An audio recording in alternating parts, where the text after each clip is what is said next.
I'd like to go ahead and call our Committee of the Whole meeting to order for Tuesday, October the 9th, 2018. And thank everyone for being here. Our first item of business in order is the adoption of the consent calendar. Motion to approve. I have a motion properly made and seconded to approve the consent calendar as presented. Any discussion? Hearing none, all those in favor of the motion as stated, please say aye. Aye. All opposed? Motion carries. Thank you. Our next item of business in order is the instructional portion of the meeting. However, Mr. Suddeth, there are no appearance of visitors. So we will pass by the instructional portion unless you object. That's fine with me, sir. Thank you very much. Our next item of business in order then is the administration portion, which will be chaired today by Mrs. Goodwin Caldwell. Michelle? Good morning. Good morning. How y'all doing today? Good. Fair. Everybody looking down at their computers. How y'all doing today? Hi. Okay, I'm trying to pull it up.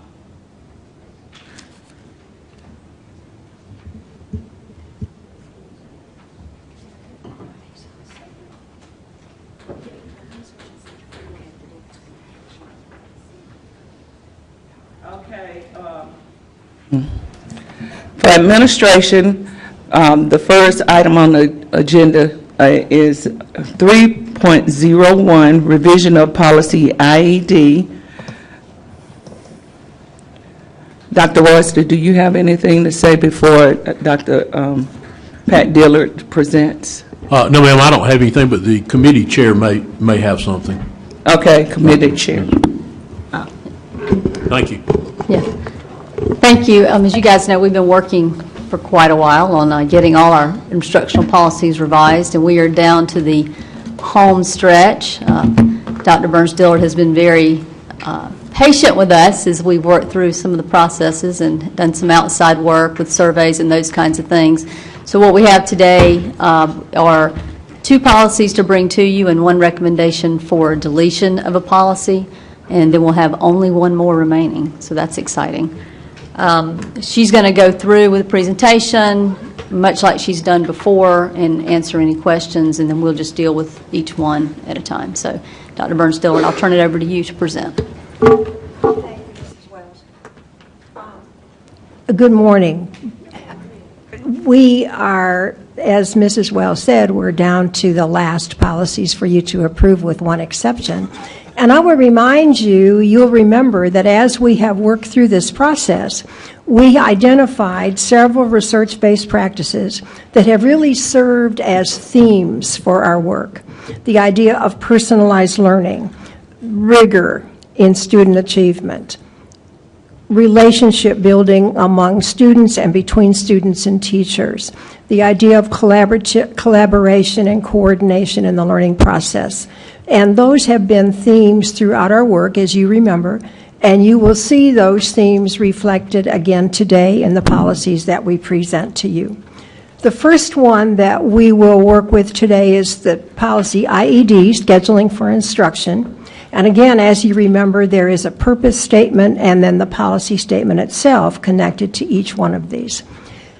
For IED, the committee has formulated a purpose statement that, as I said, reflects those themes we've talked about.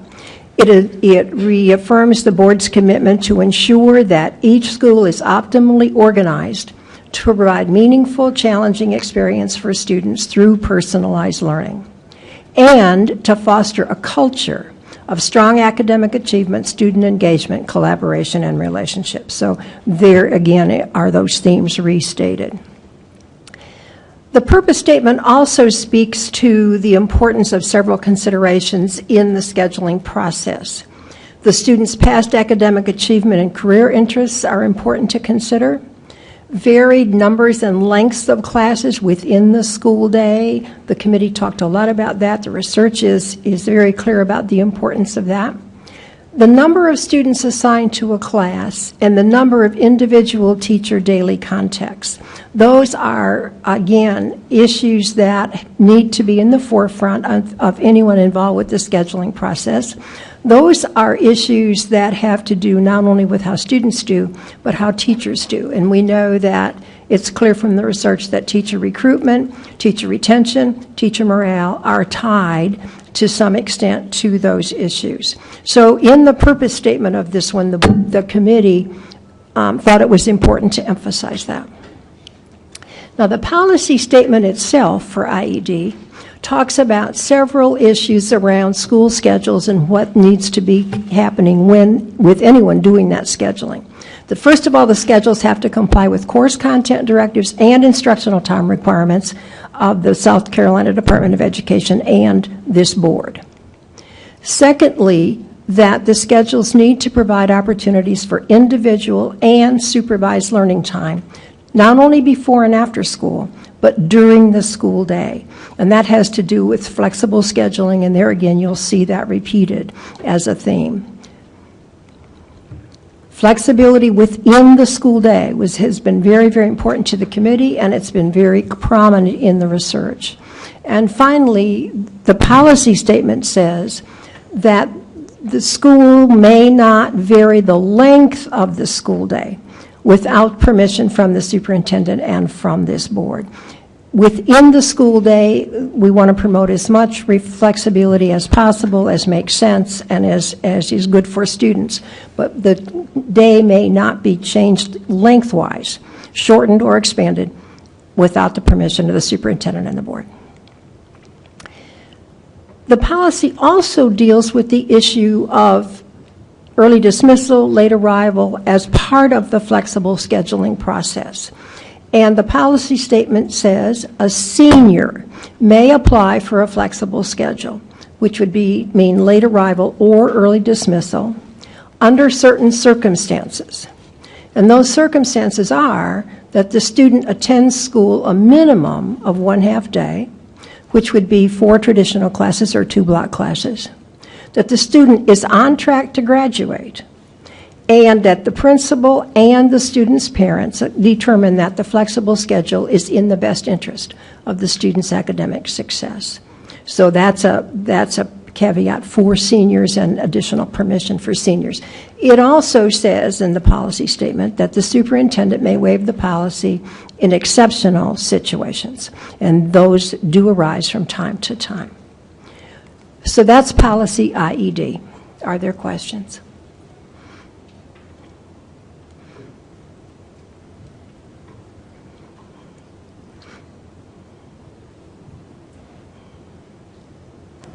Anybody have any questions?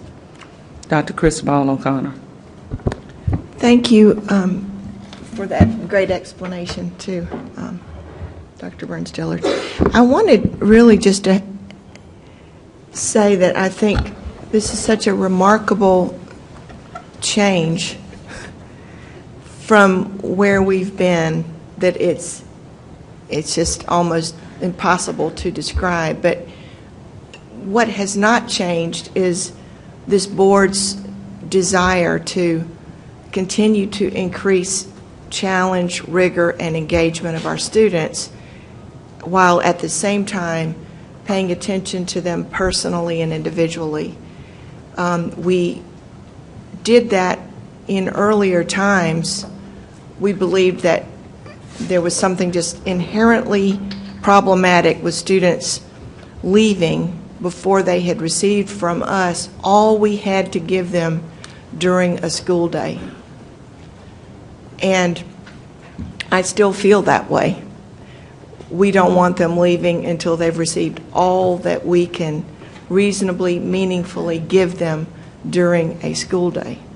But what we have done differently as a district over these years is to provide so many more interesting, meaningful opportunities that don't fit neatly within the regular scheduled day at school.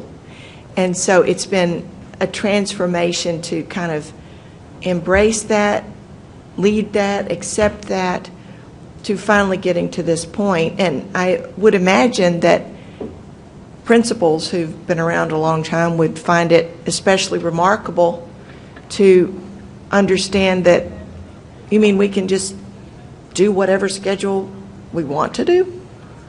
And, be flexible all 4 years rather than just the last year, senior year, so long as we meet these high expectations that are set. And so I just hope that we, in all of our high schools, and I've got a very hopeful audience in mind when I say what I hope all of our high schools will be paying attention to, and that is that we want to see that these policies are actually getting implemented so that students are able to have flexibility during their day all 4 years to get additional help, to work collaboratively, to work independently, and maybe just to have some freedom to dig in more deeply in certain content than they would if they were just skating through having to meet a schedule rather than creating a schedule that works for them and their development. I think we've put the tools out there now, but I wouldn't be nearly as comfortable with this letting seniors go very explicitly if it's the right thing for their educations, without the belief that all 4 years they would have the understanding and someone guiding them through possible flexibility leading up to that senior year. So it's a little intimidating to make such a big change, but it's all the other parts put together of what that individualization and personalized learning that we've been gearing toward, down to this incredible flexibility that, it's taken a long time to get here. But I thank everybody who's been involved with it, especially our chairman and of this committee and Dr. Burns Dillard. So thank you for that. Okay. Was there a question No, in there? ma'am. No, it was just a comment. Okay. Roger Meek. Thank you. I guess I'm not totally clear because I was not on the committee and didn't attend any of the sessions. What did change? What basically was the big change that Dr. Ball O'Connor is talking about?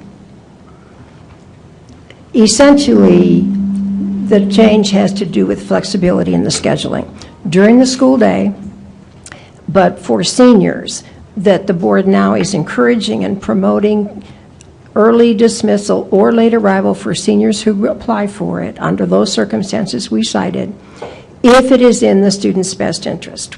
That's really the change. And I think what you'll see when we get to IEE is that policy about early dismissal, which is what that was stated very differently. But now the board is encouraging, if it is in the student's best interest, the allowance of early dismissal or late arrival for seniors.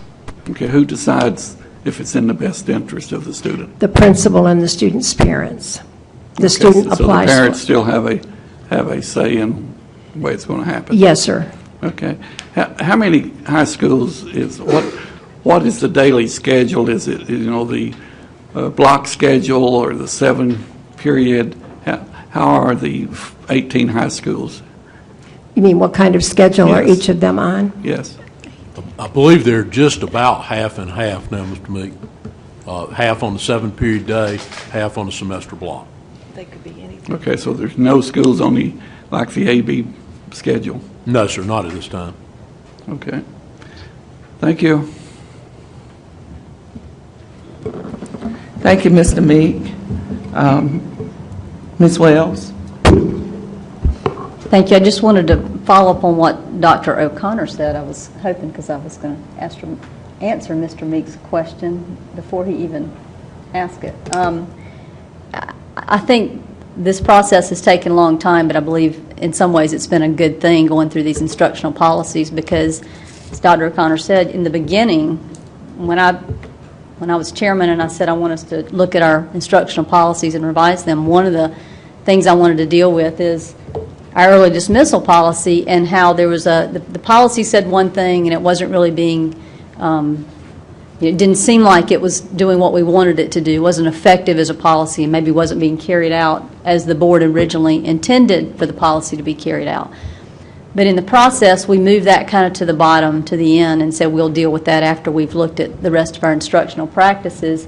And I think what we found in looking at the research from other districts and thinking about what's best for students and what we're bringing to students with all our opportunities is we recognize that having a flexibility in how students approach their learning really trumps everything else that we want to do. So working into the policies, the individualized learning time and allowing flexibility for a student if they're in 9th grade to have an open block during the day to get help and to take a break from the academics to catch up if they're very into their sports after school or band or whatever they're doing, to allow them that breathing room throughout their whole high school career to make them successful.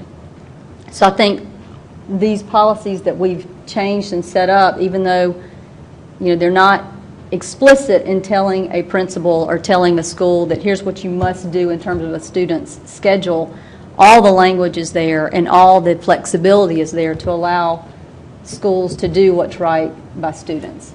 And I tell you, in the beginning, 2 years ago, 3 years ago, I told my own student, honey, I want to get rid of this early dismissal thing. I just don't know that, you need to go more than four periods when you get to your senior year. And I think digging into the research and realizing that there's a great place for that flexibility for our students, and it really does matter if you're taking AP classes and if you're doing 3 or 4 other activities and all the other things you have going on. So I hope that the board as a whole will support this policy and then move quickly to delete the early dismissal policy, because it does represent a shift in how we want to approach getting our students the best opportunities that they can get. So that's it. Thank you. Mr. Lewis? Thank you, Madam Chairman. Just a couple of clarifying questions. First, to the committee chair, I appreciate the time that's been spent on these policies. I know that this committee was formed, 4 years ago, and it seems to be continuing to work through a number of policies. I was late to join it, and so I've appreciated the time that you've given to catching me up to the discussions that happened. So just a couple of things I just want to make sure that I'm reading correctly in the policy. So one, in the bottom section, it says a senior may apply for a flexible schedule if all the following criteria are met. The student attends a minimum of 1 half day, the student's on track to graduate, the student's principal and their parents determine that a flexible schedule is in the best interest of the student. So am I reading correctly? Just from our conversations, that means if one of these is not met, if a student is not on track to graduate, if the parents don't give consent, if the student doesn't attend a half day, that they are not able to apply for a flexible schedule, which would be early dismissal or late arrival. Yes, that's correct. And I think, our conversation with our committee, one thing we talked about was in practice now, there are some principals who, even once a student has been approved for a flexible schedule, if somewhere during the year the principal determines the student is not passing their English class that they need, or they're not making progress and they aren't going to graduate, the principals even now have taken the opportunity to say to that student, you are not going to continue early dismissal, you're going to come and do content recovery, credit recovery. So, yeah. Okay. And then the second question, and I think Dr. Royster answered this one actually in the work group, but just to make sure that I heard it correctly, this would not prevent students from doing work studies or from taking college classes like that. Those are not considered early dismissals. They're just leaving the building for schoolwork. Is that correct? That is correct. That would be a class on their schedule, whether it's on that campus or at a work site in the community or at Greenville Tech or wherever it might be. Okay. The third question I just have is, I know in the past there was kind of a blanket exceptional situation exemption that is kind of how we got to the need for this policy. So, I mean, Dr. Ruster, from your perspective, I mean, can you think of a scenario that you would consider to be an exceptional situation that doesn't kind of fit all the things that we've, I mean, I'm just trying to understand, like, are we talking about incredibly rare exceptional circumstances, or is there something we should write into the policy maybe that's left out that we should just to anticipate? I think at this point they are relatively rare circumstances. Okay. With a senior, it might be some very unusual financial or family hardship that might be with a senior, but we really don't want to get below half a day because that's how we draw state funding. Okay. Perhaps with a junior, and we have a couple of examples of this, they're engaged in some things that they intend to pursue as part of their life, equestrian, for example. And the first way we tried to work that out with those students, they're actually taking courses at one of the local post-secondary institutions, and we tried to work that out where they would receive credit. Well, that did not work for them. So we have permitted them to be out part of the day to meet the requirements of their equestrian pursuit, but they do meet the requirement of being on track to graduate. Okay. And I think there are actually two of them. There's more than two, but there's a handful of them in the district. Okay.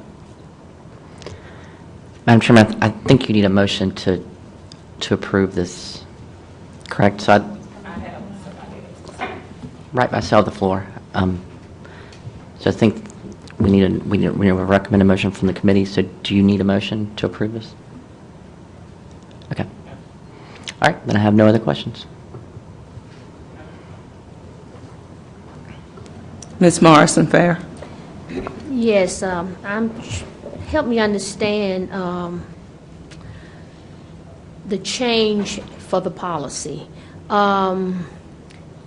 And I see that it addresses seniors, so up to this point, only seniors could take advantage of a half a day. No.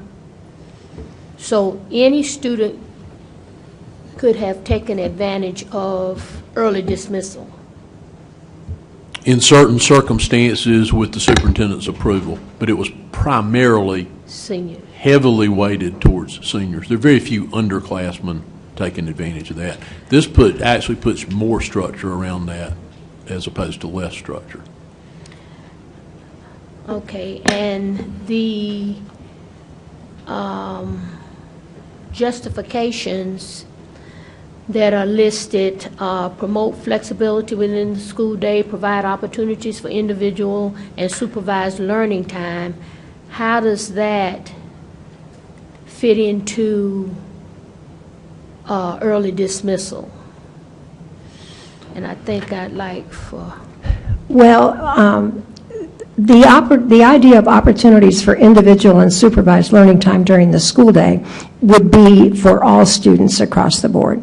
It would be in the way you structure your schedule in the first place. It would be as give students an opportunity who might not be able to do that before school or after school because of other commitments, because of athletics or other commitments that they might have. During the school day, though, if the schedule is structured in a way that students have a period of time, and some schools are doing that now, as you know, where they can get help when they need it from the people who would be best to give it to them, then that would be an advantage, certainly, to those students. But that's for all students. Now, for seniors, if they're on track to graduate and meet those other requirements, they're still at school for a period of time, for half day. And so there may be opportunities to work in some opportunity for them to get help if they need it as well. Okay, thank you. Dr. Ball O'Connor. Yes, thank you. I just wanted to add to the conversation that we have a lot more students who are taking high school classes in middle school now than we did then. So there are differences in, people felt that they were bumping up difficulty in getting the number of credits they needed. And there's been a big shift in that, given so many more students arrive in the 9th grade with high school credits.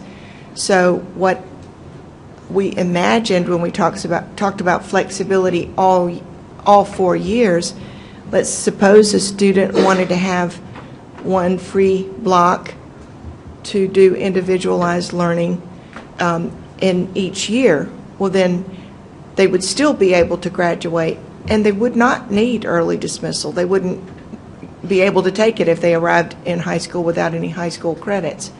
But they could still have a free individualized learning period every year. So in one way, it might mean fewer students that I would hope. So I'm not really encouraging the early dismissal as much as I'm encouraging the flexibility all 4 years, rather than everybody cramming in their learning as fast and furiously as they can for 3 years and then taking it easy in senior year. That's not the goal here. It is to enrich the experience all 4 years. And some of our students are taking college level classes, and if you're taking, meaning almost exclusively by that period, well, if you're taking that many college classes, you're taking basically a full load. So it really, the important word in there to me is that this supports the students' academic success, because it recognizes that there are many ways to do that.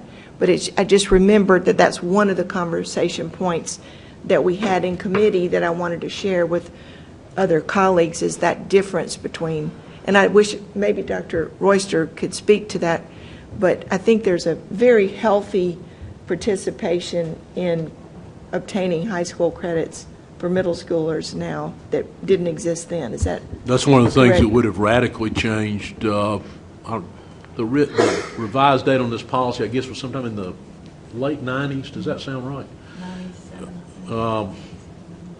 So the number of 8th graders we have now taking college credit far surpasses than the high school credit, far surpasses the number that we had back then. And in fact, back then it was more tightly regulated by the state as to the number of opportunities a student could take in the 8th grade. So that everything over time has become pushed down. Our high school students taking more and more college credits, our middle school students taking more and more high school credits. So part of this flexibility helps us deal with that. This is just really a different day and time than, in a lot of respects, than 1997, 98. Thank you. And while I have this engagement with you, may I ask you, as far as you know, are guidance counselors already, from the prior policies we've implemented, having those conversations with students, letting them know that they're able to take advantage of more flexibility in their schedules, or are we still in the kind of infancy with that? I would think they're doing that, and I see Rob nodding affirmatively. Rob Rhodes out there on the side there, that they're probably looking for. Our students are looking for more opportunities to take advantage of rather than fewer. So they're probably in some respects pushing us to do those things. Okay. But I think we're doing a good job of pushing out to them the awareness of all these opportunities. And That's great. And at another point, we can put that out there for conversation for Cal, but I just wanted to check on that. Thank you very much. That's it. Michelle, sorry. Thank you. Mr. Meade? Thank you. Could someone tell me how the discussion went for those students that want or need to work after school? How do they fit into the equation? After school. As a senior, they would fit right into that very framework, Mr. Meek. I mean, we want to make sure that they're half a day, we'll make sure the parents are good with it and that they're on track to graduate. So that would fit right in with a senior with a job. Now, below that grade level, that would require a special exception. And as I mentioned in some comments a few minutes ago, if we have a very unusual financial hardship, we try to work with that student individually. Okay.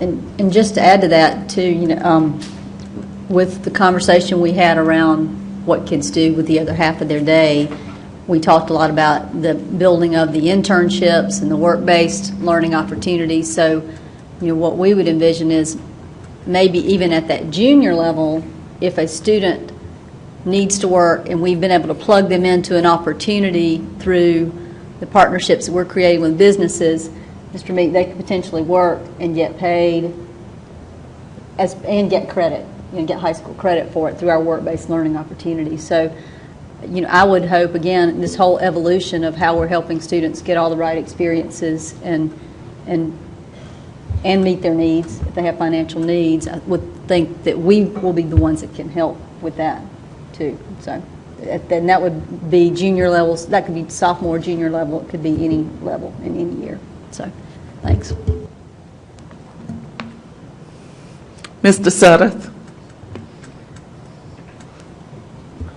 Dr. Royster, I'd like to have a copy of the rule that sets forth the situations which a waiver would be appropriate and the procedure for obtaining that waiver. We'll set that forth as soon as we have the policy in place. We'll be glad to do that. Thank you, sir. Yes, sir.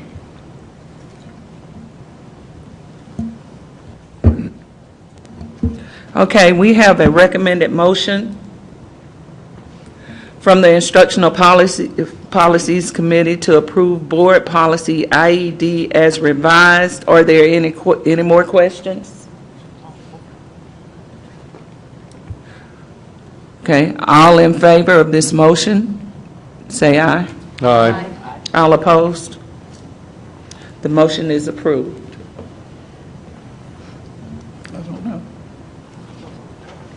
Okay, our next item on the agenda is 3.02, deletion of policy IEE. We have a recommended motion from the Instructional Policies Committee to eliminate Board Policy IEE. Dr. Pat Dillard. Thank you. Policy IEE has been in place deals with the issue that you've been talking about, namely early dismissal. And so since we have dealt with early dismissal in IED, we have updated our thinking and our policy regarding early dismissal, then there is no reason to keep IEE. That's why the committee is recommending that IEE be eliminated. It's redundant and it's subsumed in IED. Are there any questions?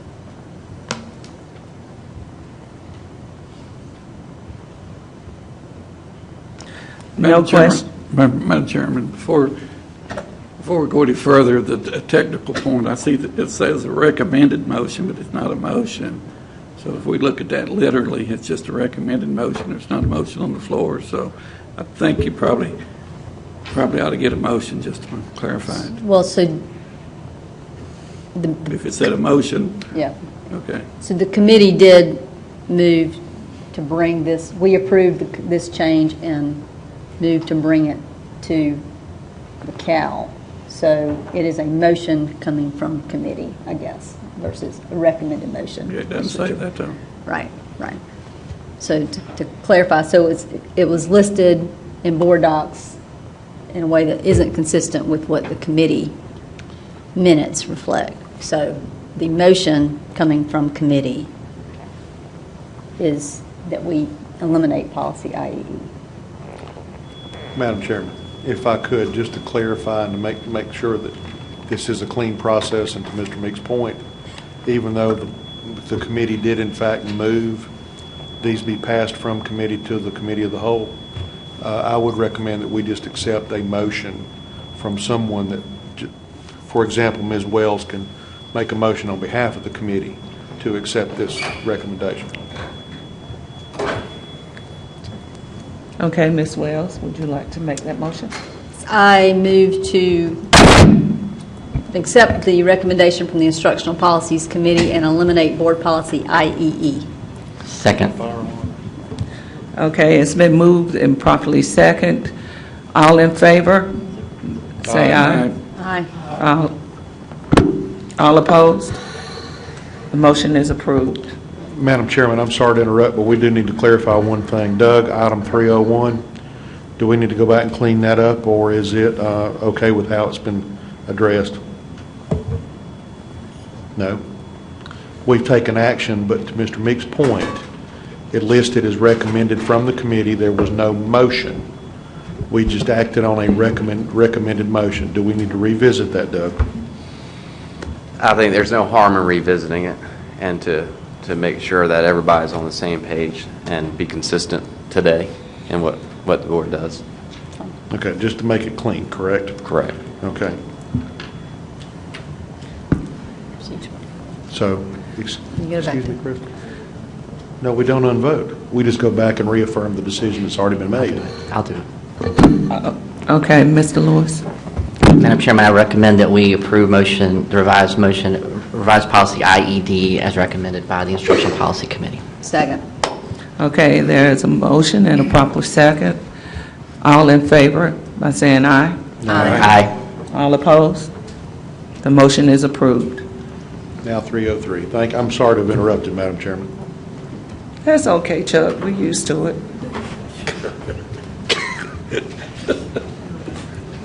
Shade, shade, shade. Chuck is used to it. Okay, now we are at item 3.03, revision of policy IEC. The motion from the Instructional Policies Committee to approve Board Policy IEC as revised. Dr. Pat Dillard. Thank you. This policy relates to class size, which, as you remember, is a priority established several places, but is especially established in your new strategic plan. And the priority that class size be of great interest and of great focus to the district. So as we look at the purpose statement on class size, you will see again some of those same themes reiterated that we discussed earlier. The purpose statement says that the board will assure that class sizes are set at levels that promote a culture of strong academic achievement, high levels of student engagement, meaningful collaboration, and positive relationships between teachers and students and among students. Same themes. And the purpose statement lays out several considerations when we're talking about class size and when we're determining class size. Considerations that need to be in the forefront. The first of them is student characteristics. And that has to do with setting class sizes perhaps differently, perhaps lower, when there are students who have special needs, a good many students who have special needs in a class, students who are low-income students, and students whose first language is not English. And there may be other student characteristics, but those are some examples of characteristics of a class that might have an effect and might have a determination about class size. The second has to do with subject matter and instructional level, and clearly class size is related to those. The third has to do with financial matters and the budget process and what you can do and not do with regard to that. The fourth one has to do with facilities and how available facilities are in a given place. And the number of students assigned to a class and the number of individual teacher daily contacts comes into play again. That's the one you saw also in IED. Again, the number of students assigned to a class and the number of individual daily contacts has a real effect on teachers, on morale, on retention, on recruitment. And so we want to keep those as reasonable as possible. That was the purpose statement that set the stage. Now, the policy statement for class size first of all, talks about the decisions that the board will make annually during the budget process. And the board, during the budget process, will determine the student-teacher allocation ratios by level. You do that now. And the target number of students that we would like to see in core classes, including foreign language. So the core classes are now being expanded just a little bit to include foreign language. And that those decisions are affected by the strategic plan, initiatives, and priorities that are established in your strategic plan, and then certainly with the advice of the superintendent and the staff and in alignment with state law and board policy. Now, one of the things I will tell you is that we have also written into the policy talking about allocations, a link, a direct link, where parents can access information about those allocation ratios as the board determines them each year, and as they are approved in the budget process. And accompanying those ratios on that particular link will be an explanation about those ratios, what they mean, what they don't mean, and the fact that they don't necessarily have to do with direct class size in every case, if that makes sense. So that narrative should be helpful to parents who are interested in accessing that allocation information. And then the policy addresses options by which to relieve overcrowding in certain classes and to reduce teacher burden in those same cases. And those options are set out by level. And the policy now says that beginning next year, 2019-2020, in compliance and in alignment with the strategic plan that you have just developed, when a core class at the elementary level exceeds that target you've established by 2 or more students, there are several options that the district could consider. The first is to reassign students from that overcrowded class to an existing less crowded class. The second is to reassign students to a newly formed class. However, that would be dependent on several factors. One, that a qualified teacher would be available to teach that class, that you have facility space available, that resources are available through, that'd be financial resources primarily, and that the reassignment would not be detrimental to students, particularly very young students who have developed strong relationships with their current teacher. Again, looking always to the best interest of the child. So reassign to an existing class, reassign to a newly formed class, or if some of those issues are troublesome, in other words, if there isn't facility space available, if you can't find a qualified teacher, then an instructional assistant in that overcrowded classroom may be a third option and may be helpful. At middle and high school, if a core class exceeds the target by 2 or more students, that overcrowding needs to be addressed, the policy statement says, on a case-by-case basis. And the reason for that is that there are a lot of unintended consequences for that. If you structure that too highly, if you make that too rigid, there could be some real unintended consequences, particularly at the high school level, that would make that detrimental to the entire process. So that overcrowding at the middle and high school level in a given class can be addressed on a case-by-case basis in one of several ways. That's policy IEC.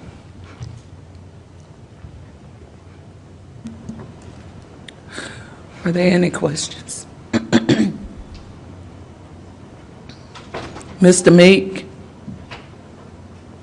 Thank you. Dr. Dillard, could you go back to the first slide where you've got student characteristics? Could you? Yes, sir. Could you explain that just a little bit further? Sure. There are some classes where you might have a predominance of special needs students. There are some classes where you might have a predominance of students whose first language is not English. There are some classes where you may have high levels of low-income students. And in those cases, there may be some justification for class sizes being lowered some in order to accommodate those very particular needs of those students. Okay, thank you.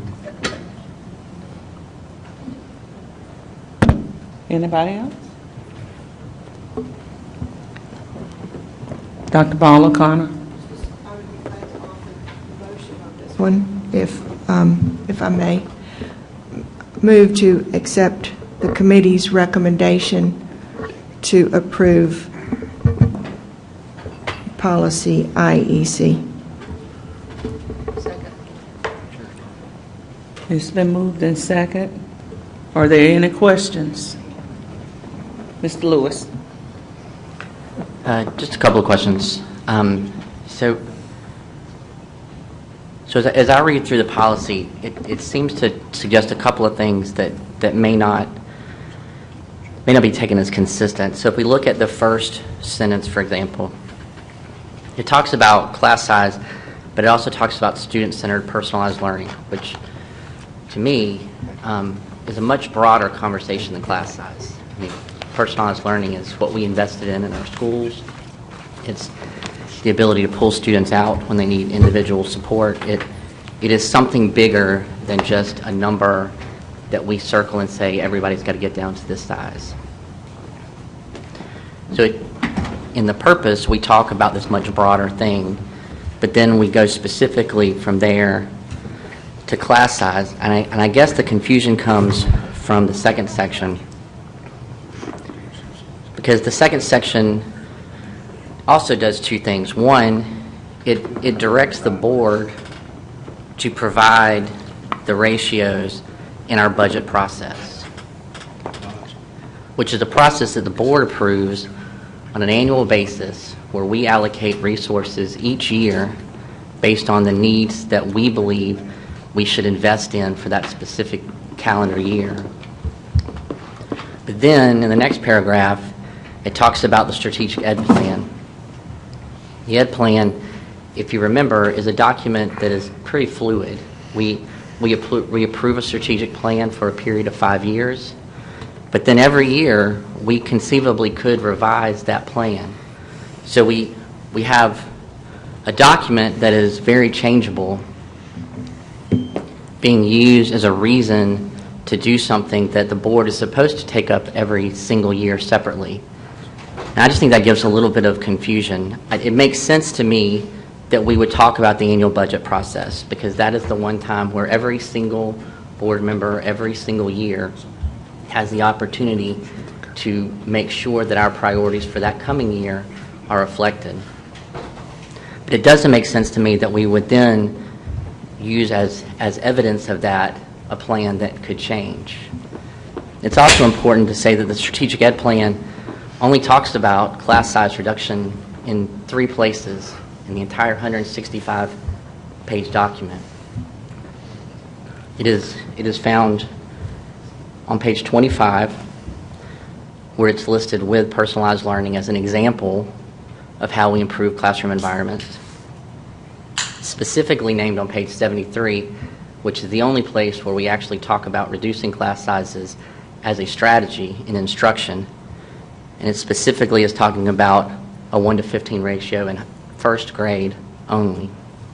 If you remember, there was an amendment that this board was supposed to take up to talk about adding second and third grade, which didn't pass primarily because there was some discussion about how much it would cost to push these class size reductions down on the district outside of the budget process. And then the only other place in the entire document where we talk about class size reduction is when we talk about climate and talking about helping make sure students feel safe. And that's way back on page 119. So for me, if we're going to say that the board is committed to class size reduction, there should be a hard stop after that paragraph on the budget. And we shouldn't include all of this other stuff. The other concern I have is the bullets that are provided aren't policy, they're options. And if you read the sentence specifically, it says options include but are not limited to the following. And then 3 bullets are provided with options. Makes me uncomfortable as a board to approve what is supposed to be a presumably unchangeable document that we would only want to tinker with when we want to devote time to really diving into it with options. If we as a board feel like these are the things that need to happen, just like we did with the last policy where we said these are the criteria that need to exist in order for a student to be able to be dismissed early. There are 4, they are hard, they don't change. If they don't exist, the student can't leave early. That's a policy. These are just ideas that got floated out as bullets that we don't require that they be done. We give flexibility that they not be done. And they don't require that others don't get introduced that aren't even on this list. So for me, the whole section with bullets is both unnecessary and, I would say, not good policy. So it's my recommendation that we amend the motion and that we strike the paragraph beginning in 2019 to 2020, all the way down to the end of the second paragraph with the sentence ending with "and collaborative learning." And then we strike that entire section from this policy so that we can focus just on what I think is our priority, which is class size reduction as a priority for improving student achievement, and that the board is responsible in the budget process, solely in the budget process, to set those class size reductions.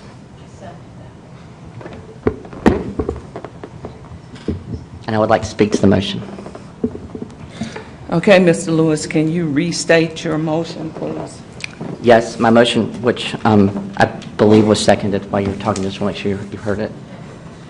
Was seconded? Yeah, she seconded.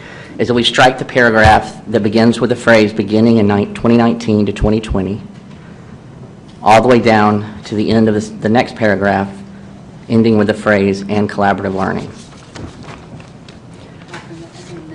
That is an amendment that has been seconded. And I would like to speak to the amendment. Okay, is there any discussion on the amendment? Madam Chairman, I'd like to speak to the amendment. Do we have a motion to approve the recommendation that's already been made, that's been on some board docs? Yes. I made the motion. Who made the motion? I did. You made the motion, who Yes, seconded it? and Okay, and so Ms. this is Wells an seconded. amendment to that? Yes. Okay, thank you for the clarification. Okay, Mr. Lewis, you can speak on the amendment. So just to be clear to my colleagues, because I know that class size is an emotional issue that is very important to several people on this board, I agree with you, and I believe that class size reduction should be a priority of this board.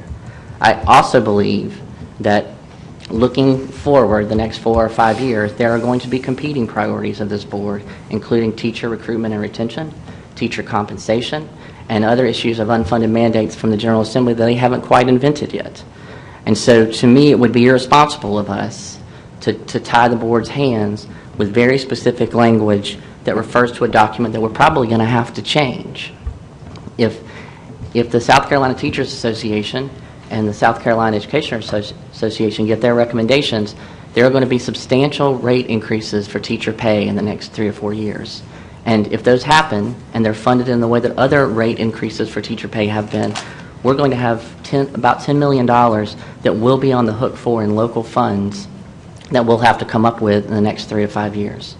So all I'm asking is that we approve the document with the amendment, which gives then the board the ability to use its budgeting process as a time when we would then set class sizes rather than using a board policy. Thank you.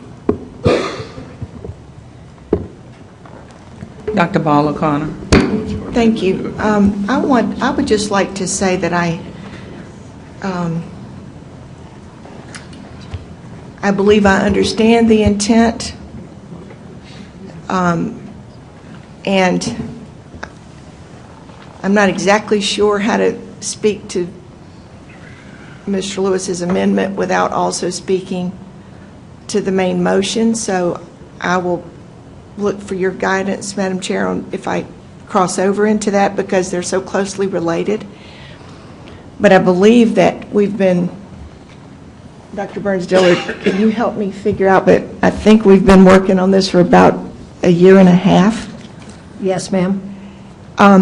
So the one assurance that I would like to offer is that this language has been in very close collaboration with the administration for the past many, many months and about a year and a half's work.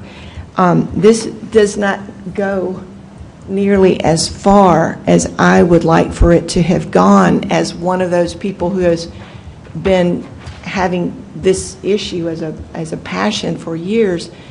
To me, it doesn't go nearly far enough. I would like to have seen us cap the number of students in every core class. Lower and cap would have been, that's where I tried to push this committee to go. But with guidance and collaboration with the administration and the committee, we made a lot of compromises and understood that we could not bind the board's hands in terms of future spending in that manner, because the superintendent and you know, I'll give Dr. Royster a chance to correct me if I don't state his position fairly, but he gave compelling arguments along the way that putting a cap does, in a way, bind the board and district financially when we don't know what's going to come. Is that, he's nodding his head, that sounds. So what we did instead was to ask for the superintendent's procedural outline for how he would intend to lower class size, as is the board's priority, one of the board's priorities, and one of the district's priorities. And that is what this language is from. This is not the committee making up language for how the superintendent should manage this, but the superintendent's language for us about how he best intends to manage this, because one or the other of these things will be true, not once we reach a cap, which would have been my choice, but when we reach 2 above whatever the board sets in the budget for that given year. So my understanding about Mr. Lewis's amended motion and concern is that we don't want to have any conflict to the fact that this is a budget decision annually by the board with advice from the administration, and I don't think it does, because what he has given here is, this is how we do this. If we get 2 above whatever that ratio is that the board establishes and reviews with the superintendent each year, if we get more than 2 above that, these are the steps that are followed currently and going forward. But by putting it in policy, it gives our communities an understanding of what they can and cannot expect. I appreciated Dr. Royster's allowing for a very direct place for constituents to go in, look it up, and see, this is what the ratio is for this year, and here's what you can expect. When your class exceeds that by 2, these are the possible things you might expect. Well, it helps us, as it helps them, to be able to explain if changes are made at the school level once they tip over that point, because it happens, especially in growing and overcrowded schools, that when, well, all of our schools actually, as students move in throughout the year, an adjustment is going to be made. Well, if somebody's child is moved, or if they get a different teacher or an instructional assistant comes in, they know that it's because we have made a decision that the academic interests of all the students is paramount, and there may be some adjustment that happens. One of the things we asked Dr. Royster in the last committee meeting is, do we really need the language or other options? Thinking, to Mr. Lewis's point, why put it in there if it's not an exhaustive list and it's just options? And Dr. Royster replied, one option he can think of that he has often employed might be a combination class, third, fourth combination, for example, in certain settings. So it's not meant to say these are all the ways that he might do it, but it is meant to show this board's commitment to addressing it if we get to exceed whatever our ratio is that year by 2 or more. So I would very much urge the board to vote against the amendment, because I believe that it has been well considered over a very long period of time, and it does not bind us in the ways that I believe the amendment is intended to address, in that we still have to make the decision annually. But it absolutely is true that our decisions are reflected in our 5-year ed plan. So it refers to our guiding document, as many, I believe, of our policies do refer to our ed plan and our guiding document, because that's what is out there publicly for people to understand. This is where we're headed over the next 5 years. It doesn't mean with any of that there may not be changes from year to year, but it is our guiding document, our ed plan. This is where we're headed. And so if we should have to make an adjustment because of budgeting, it allows for that right here in the policy by saying each year, there is an opportunity to review that ratio. So I would ask that we vote against the amendment, and if need be, I will speak to it when we get back to the main motion. Thank you. Thank you, Dr. Marlon Connor. Ms. Wells? Yes. I think the most important thing we do is set policy as a school board. And because of that, I don't believe our policy should be written in stone. I believe we should be looking at our policies and revisiting our policies. So when we say, well, we're putting something in policy and it's going to be written in stone and it's something that we should only come back to when there's some compelling reason that it's legal or otherwise in nature, is counter to what I believe is good governance by the board. So I don't have a problem at all with setting something in policy that we believe is proper and appropriate for the way we want to engage our students and the way we want to deliver education, and then having to come back and visit it next year or the following year. I think it is our primary duty and responsibility as a board. So I think in in this body of text, we are addressing the issue of class size and how we respond to it in more detail than we did before.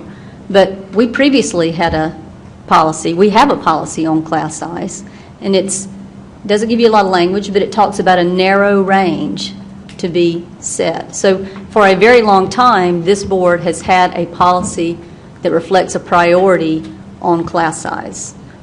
In this way, with this specific body of text, what we're doing is we're communicating, we're using our policy to serve as a vehicle to provide understanding for both the community and teachers for what they can expect in terms of support from the district for relief of overcrowding and teacher burden.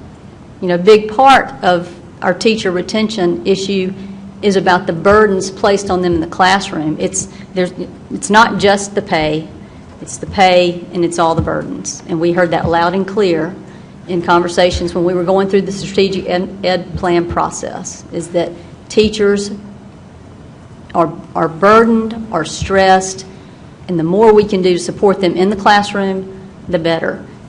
This allows us to provide some sort of insight into the things the district might do to help with with this specific issue. So I liked that the administration said, hey, here's what we do, here's our approach, and we can put that in writing and we can provide that as an expectation. And I think it's important to keep it. So I'm not supportive of the amendment. Thank you. Mr. Meek? Thank you. Dr. Royster, is the part that Mr. Lewis is wanting to delete, is that what we are doing now? It is what we are doing now, with the exception of now we use plus or minus 3. And your strategic plan calls for in 1920 to go plus or minus 2. It does, as you note from the bullet points in it, it basically alleviates us from doing plus or minus 2 should we not have space or should we not have the financial resources to do it. But it does move it from the number we've traditionally used have been 3. I don't think that number's ever been written anywhere. That's been in existence the 14 years I've been in the district. But in your new strategic plan, you do have a target in 1920 of going from plus 3 to plus 2. And by Mr. Lewis' motion to delete that, the target would still stay at 3? We would move the target to 2 in keeping with the strategic plan. In 1920, that would be our intent. Unless Now, we amended the plan. Yes, sir. And again, I think Mr. Lewis made some mention of several things that may, at some point in time, come into conflict. But there is neither a negative or a positive for removing this or keeping it in the eyes of the administration. So, I mean, to leave it in there, it still allows exceptions if we do not have the resources to meet it. To remove it, it would still be our intent to move forward with it, but as you noted, absent any change to the district strategic plan. Thank you. Ms. Morrison Fair? I would like either Dr. Royster, someone on the committee to explain, and Dr. Royster, you started to talk about this, the positives or negatives in removing the options and just allowing administration, directing administration to make sure that the class size is lower. So I would like to know the positives or negatives of keeping this in or taking this out.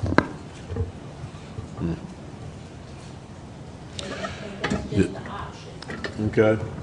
This is almost like the enthusiastic young person out looking for a teaching job, and they ask them, how you going to teach the shape of the world? And they said, well, you just let me know. Do you want me to teach it round or you want me to teach it flat? I can teach it whichever way you want me to teach it. It's almost that same thing. It will not, I don't think one way or the other has a compelling impact on the administration. This captures what we currently do. The only difference is this puts into your policy the intent to go from +3, which is what we currently do, at the elementary level, and this is not true at middle or high school, but at the elementary level, it moves it from +3 to +2, which is in keeping with your strategic plan. But what it also goes on to say is, well, not if we don't have a teacher to fill the class, not if we don't have space to put the teacher in a room, not if we don't have the funding. You know, we have a certain amount of positions for growth every year, so if we didn't have the funding. So those would be the reasons we wouldn't go from a 3 to a 2, so they're already provided for in there. So I think it becomes sort of philosophical with you all. Do you want to put this in your policy, or do you want to leave it like it is? I don't see that either one causes the administration to act differently in how we do this. It simply captures what we currently do. The big difference is it puts a hard number in there to a degree, but then it provides all these exceptions to that hard number. Thank you. Dr. Ball O'Connor? Yes, I would just like to say that it puts information in there that shows our commitment more explicitly. And we, last year, participated in,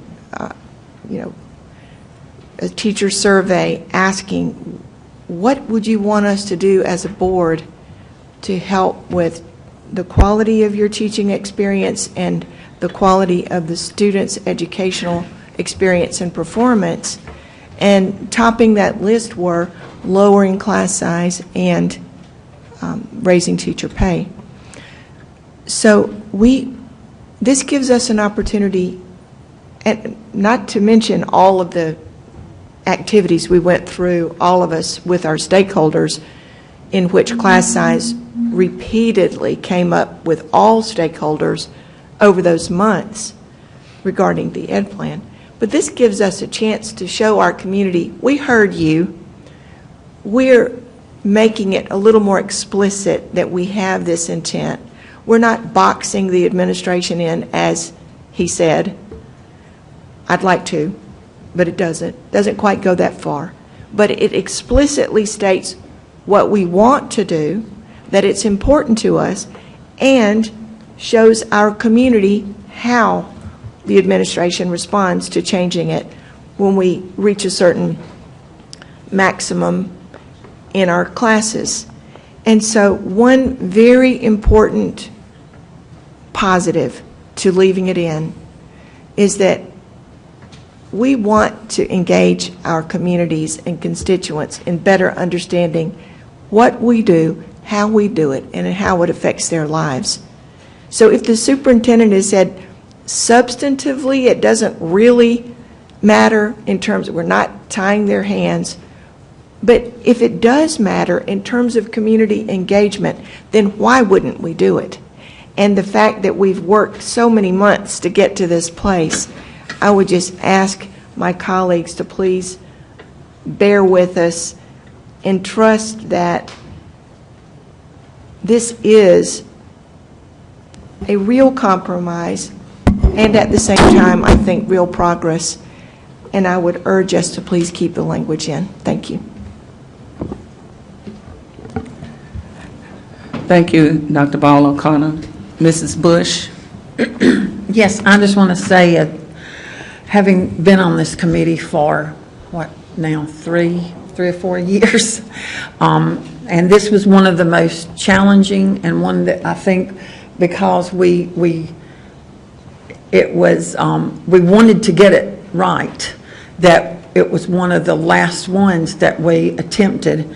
And I think that throughout the committee process, we had great discussion and great input from the administration, as you've heard here today, that it's a very balanced. What it boils down to, I think, is this, how do you want me to teach it, as Dr. Royster said, and how do we want to teach our teachers? How do we want to represent our community and our parents? And I think that that's what this does, is that it addresses that without tying the hands of the district. It addresses that valued point of teacher recruitment and retention, and how valuable we heard that in that teacher survey. So if we're not going to listen to the teachers, let's not do any more surveys. And let's at least say, we heard you, but then you have to include, this is what we are able to, this is how we're going to accomplish that. These are the ways, not the only ways, but, when I have a grandparent that comes to me in the grocery store and says, my granddaughter is in a class with, with this many students, then you have something, we have nowhere now. It's just, this is a practice. This is what they might do. Now we have something to be able to be able to refer those teachers to be able to refer those community members that have a concern because they're volunteering and they see class numbers. And then when you say something to them that's as simple as, do you realize that at this particular school there is not we do not have an empty classroom. So what they're probably going to do is they're going to do probably a few things, because usually you get those kind of questions right when school first starts, and parents and grandparents and community volunteers are concerned about class numbers. So, and I think that setting it in the policy is one of those that we have to align our beliefs with our education plan, our strategic plan. It's so important. I mean, it's important enough that we align everything with that education plan that we have done for over the years. And when you make it that important, then when we do get those unfunded mandates and we have to go back and address it, then it's serious discussion. It's people, we're going to have to change the direction this board and this community wanted to go, because these were our plans, this was our policy, and now we're going to have discussions about changing a policy. Why? Because of unfunded federal mandates, unfunded state mandates, and requirements. So I think it is something that draws about that seriousness of setting it in your policy so that the community can reflect how serious and which direction this board is headed. So I'm not going to support the amendment. I think that it was, I think that we spent a lot of time on it, and it was well thought out, and it doesn't tie our hands. And that's a discussion we're going to have regardless every year in our budget hearings. So thank you. Thank you, Mrs. Bush. Mr. Sutter? Very short. Board policy, excuse me. I do not equate that with the 10 Commandments. The board and I can change board policy. We can't change the 10 Commandments. When I look at these things here, they're things that can help and can assist. We've talked about class size for as long as I've been on the board. And so this gives us some suggestions. I don't see anything here that we're bound by. We can change board policies anytime we wish. We just have all got to convince one another. Understand where Ms. Lewis is coming from. I respectfully disagree with what he's saying. Thank you. Okay, I have one comment before we vote on the motion. And I was in the Instructional Policies Committee, and we want to make sure that the community knows that we hear them. Just like Ms. Bush said, whenever we do these surveys and have these town halls, and they give us the information back, we need to let them know we hear you. And in this policy, we heard them. In the strategic ed plan, we heard them, and we're letting them know that we hear them, and we're putting it in policy. Madam Chairman. Okay, Mr. Meek. Thank you. Just one thing. I have lost some of the comments that Mr. Lewis made earlier.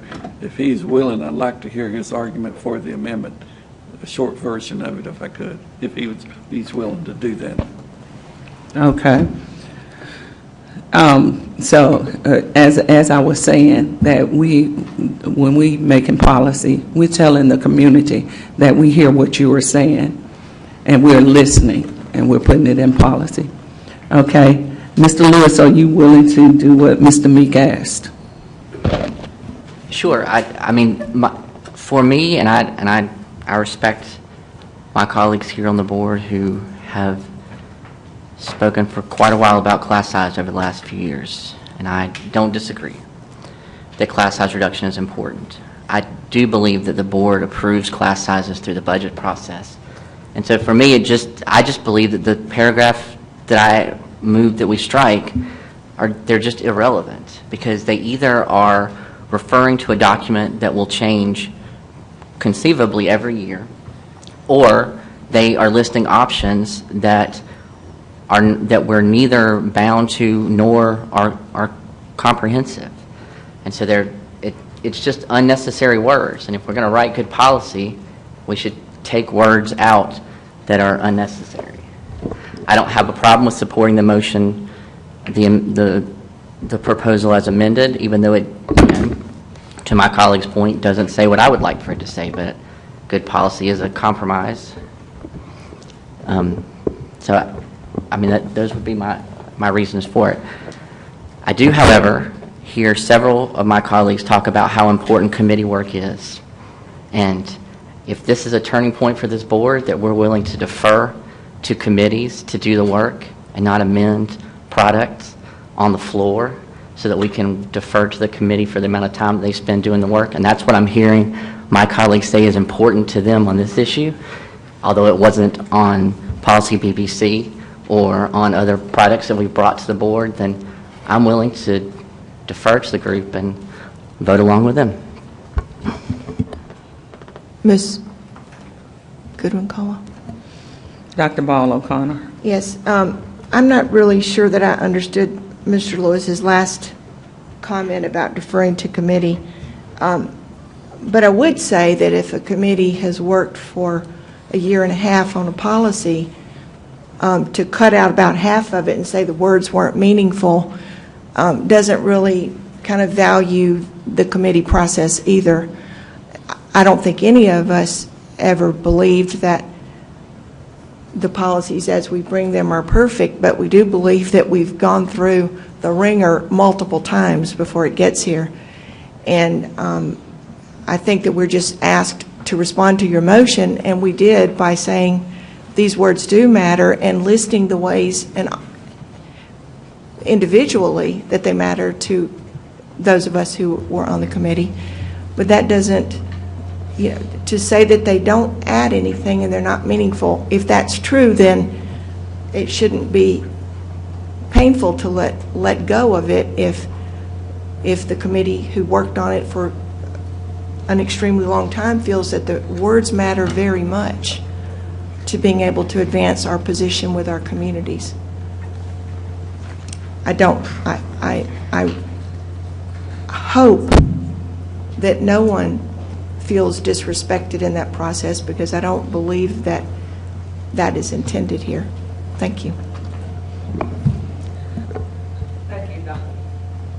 Thank you, Dr. Ball O'Connor. Ms. Labitas Wells. Thank you.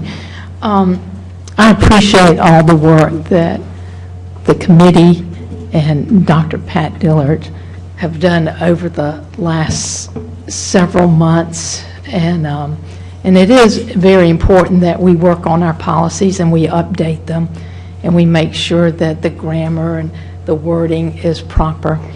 I also think it's very, I appreciate my colleague questioning some of the terminology and so forth, and looking visionarily down the road to see what other options may occur. And I appreciate him taking the time to really dig deep into all that is being discussed.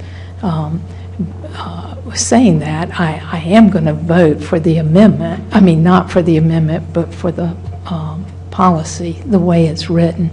But I think it would behoove us if we just rubber stamped everything that came before us. I think it's very important that we have constructive discussion and that we are understanding what we really are voting on. And if there is something in question, then we need to get to the bottom of it before we just say, yeah, and move on. Because that's one thing that this board has not done in the past. Our committee of the wholes lasts forever, and it's because there's so much discussion and thought into everything that we're doing. I also value what Dr. Royster says during our discussion, and it helps me process everything. But with that being said, I understand Mr. Lewis, and I appreciate everything that he has said, and to a degree, I do agree with him, and I appreciate that, but I am going to vote on the way the policies are written. Thank you. Is there any other discussion?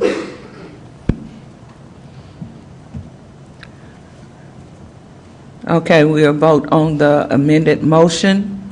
All in favor, say aye. Aye. All opposed, say nay. No. It looks like the noes have it. Okay, now we'll go to the motion. The motion from the Instructional Policies Committee is to approve Board Policy IEC as revised. Is there any other discussion? All in favor say aye. Aye. All opposed, nay.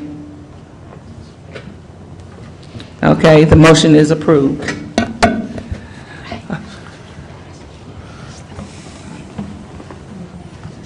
It passed unanimously. Okay, let's, No, yes, ma'am. you can't say that. I'd like to take just a moment to thank Dr. Burns Dillard. I think we still have, what, one tiny little policy that we weren't able to get through, that she's working with us to bring it across the finish line. But I want to say that she has we could not have done this without her. All of her hard work. I remember we went through a holiday where we gave her something and she had to have it back to us. And not only was it on the instructional policy, but she also was just the champion on working with us for the committee that I chaired, which was the rewriting of our policy for the election of officers. And so I just wanted to, as a member of one committee and the chair of another committee, and both of those things that you had going on, you have left a true legacy of policies. Some policies that we look back that were not only in a different century, but a different, that had not been touched in like 40 years. So I want to personally and on behalf of the board, thank you for all the hard work that you've put into this. Thank you, Dr. Burns Dillard. Thank you very much. Okay, thank you, Dr. Pat Dillard. And for the record, it was not a unanimous vote. Mr. Lewis abstained. Okay, let's go to item 3.04. Madam Chairman, Yes, sir. I'd like to move that we certify the slate of delegates to the, for these, excuse me a second here. No, I'm sorry, I've got literally one bad eye and one good eye here, so I'd like to certify the slate of delegates with each trustee named as both delegate and alternate for the upcoming, with the chair to assign 3 votes and the remaining trustees 2 votes each for the upcoming South Carolina School Board Delegate Assembly. Okay, I have a motion on the floor. And a second. All in favor, say aye. Aye. All opposed? The delegates for the school board. The motion has passed. Okay. Mr. Chairman, Yes, ma'am. that ends my section. Thank you so very much. Our next item of business in order is related to the building and grounds portion, which will be chaired by Mr. Meek. Mr. Meek? Thank you, Mr. Chairman. First item on the agenda is the facilities project update. Dr. Royster. Thank you, Mr. Meek. Mr. Mills, do you have any update, or are you just available to answer any questions that the board may have? I'm just here to answer some questions, sir.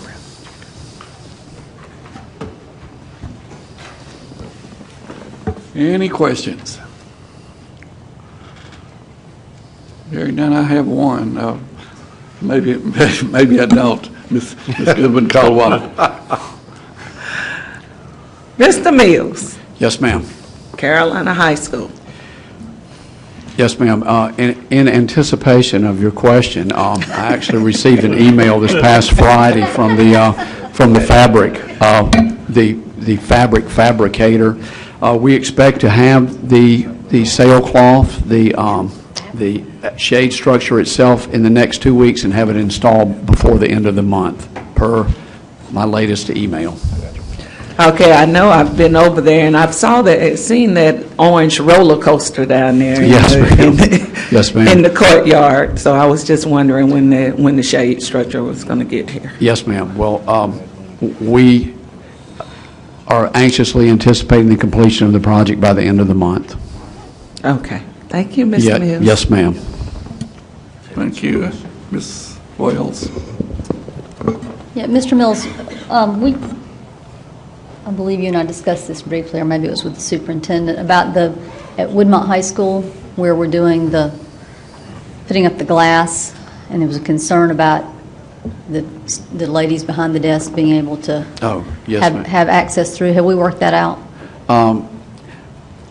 We have sent the architects back through after we installed all the storefront systems that we had put in the security lobbies, and we are tweaking those. If there were some concerns, they will have an opportunity to express their concerns, and we have made some changes to make those things a better fit and more operable.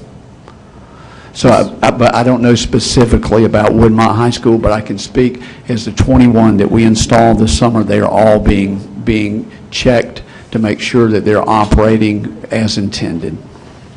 Okay, so that one, I have a specific concern about that. So I would ask that you evaluate that and have a plan for how that's addressed. Just egress out of that area when they're closed into it. Okay, I will certainly get back in touch with you and understand your concern, and hopefully they've expressed that also. I think what you're asking for is an additional doorway be cut into the area to provide an additional means of egress. So they can, so yes, they're not trapped in a bowl. Yes, ma'am. Great, thank you. Yes, ma'am. Any other questions? Ms. Bush. Yes, I had a letter from some ladies, from some community members that live in front of, I think it's the road that goes down to the front of Berea High School. And there are some, they live in the houses across the street where the great big pine trees are. Is that I think it's Burdine. Burdine, yes, ma'am. I think it's Burdine. And they have said that apparently those trees have gotten so large that, and I know that like a couple of them are widows that live there by themselves, and they're concerned about the trees falling over. It seems the last few big storms we had, there were a lot of branches and all out. I think that they sent the principal a letter too, and he was looking at what they could do as far as just sending somebody over to help clear when there's a storm, or we might want to look at, I just don't think the school has the ability to take those trees down. I don't know if that's something that we want to look at, the danger of if they've gotten so tall and they're kind of losing a lot of limbs, that we just look at those and the safety issue and how we can work with them to be good neighbors over there. I will thank you. Certainly pass those concerns on to our building and grounds group, and we'll have those trees looked into. And if you could send Nancy that letter, so we would know specifically who made the complaint, we will actually get in touch with them. Great, thank you. Yes, ma'am, thank you. Ms. Goodwin Caldwell. I have one more question, Terry. Yes, ma'am. At Armstrong Elementary. Yes, ma'am. They have some trees that the roots are up out of the, not in the ground, that are hazardous to the staff over there. Can you check and see, I know they said that it's been like 3 years they've been trying to get something done about that? Are the routes that you're referring to, are they located in the playground area? They're right there in front of the playground area, but they Okay. go out there for fire drills and stuff. It's like a group of trees, but all of the roots are above ground, and when they go out, you know, they have some teachers and kids tripping over those roots, and that's a danger. Yes, ma'am. I will So- pass this concern on also and follow up on it. Okay, Yes, thank you. ma'am. Any other questions or comments? Hearing none, we'll move to item 4.02, to recommended motion from the administrations to approve the SCDOT's offer for this right-of-way acquisition and permission at Stone Academy. Is there a maker of the motion? Make a motion to approve this have a- DOT's offer for this right-of-way acquisition and permission at Stone Academy. We have a motion and a second. Is there any discussion on the motion? Hearing none, all in favor of the motion say aye. Aye. All opposed say no. Motion carries. Mr. Chairman, it's Yes, yours sir. again. Thank you so very much. One item of housekeeping, just for everyone's information, and Nancy will be sending this to you in an email later. We've been working to secure some retreat time for the board, as we discussed earlier this year. We've opted to go with 3 half-day events. That way it's a little more timely for your personal or work schedules. We had originally wanted to try to secure 9 different dates and poll you on the ones that worked best, but unfortunately, that was just an impossibility. And we ended up finding 3 dates that we could utilize an off-campus location. It would be following the election, but yet in a timely manner, and it would meet the training staff's schedule, which was the biggest component. So I'm going to ask if you please take these 3 dates down. Tuesday, December the 4th. Wednesday, March the 20th. And Wednesday, May the 22nd. 2 of these will be at the campus of the Greenville Water System. The 3rd location is to be determined. And once that is determined, we'll get that out to you in written form. But again, Tuesday, December the 4th, Wednesday, March the 20th, and Wednesday, May the 22nd. And again, there'll be a half day, so it does not occupy our entire work schedule. Do we have a time for that, Mr. We Chairman? don't have times yet. I would imagine there'll be morning schedules. Probably start at 9, end around 12, 1 o'clock, something like that. Okay, this concludes our Committee of the Whole agenda for the day. As you'll notice in board docs, we have a workshop session scheduled following this for our test score data and results. We had planned on concluding this meeting, grabbing lunch, and starting the test score workshop immediately. We have concluded early enough to where that plan doesn't work very well. So what we'll do is we will reconvene in 10 minutes in a workshop setting here in the room, and then we'll break at the appropriate time when lunch arrives and conclude the day accordingly, and hopefully a little earlier than we have listed on paper. Is there anything else to come before the Committee of the Whole? Hearing none, then we stand adjourned. Thank you.